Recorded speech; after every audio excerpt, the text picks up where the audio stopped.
Nakakapagod. May mga moments ka din ba na minsan masayang-masaya ka, tapos sa isang iglap biglang sobrang lungkot mo naman?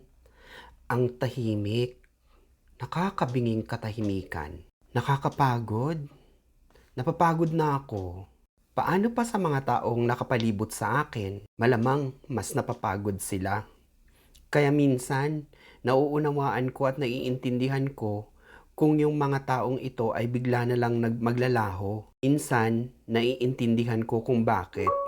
Sa panahong ako ay nasa kadiliman, nawawala ang kanilang ningning at iiwan akong mag-isang lalakbayin ang nakakabinging katahimikan at nakakabulag na kadiliman. Lasan, sa mga pagkakataong ito, may mga taong pagsasamantalahan ang aking kahinaan. Yung mga pagkakataong nangangailangan, gusto ko lang may kayakan, maramdaman ko na hindi ako nag-iisa sa mundong walang may gustong samahan ka. Pero nung paglingon mo, wala na sila. Nakakapagod, nakakapanlumo.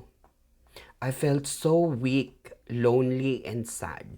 Bumabaliktad ang sikmura ko, yung nasusuka ka pero wala ka namang maisuka na gusto mong saktan ang sarili mo. Ngunit darating din pala ang pagkakataong titingala ka sa langit at ipapaalala sa'yo na ito'y isang balintataw. Gigising ka sa katotohanang ikaw ay hindi nag-iisa. Maaaring hindi mo sila nakikita at nararamdaman dahil sa halo-halong emosyon, pero meron kang nakakasama sa pagbangon.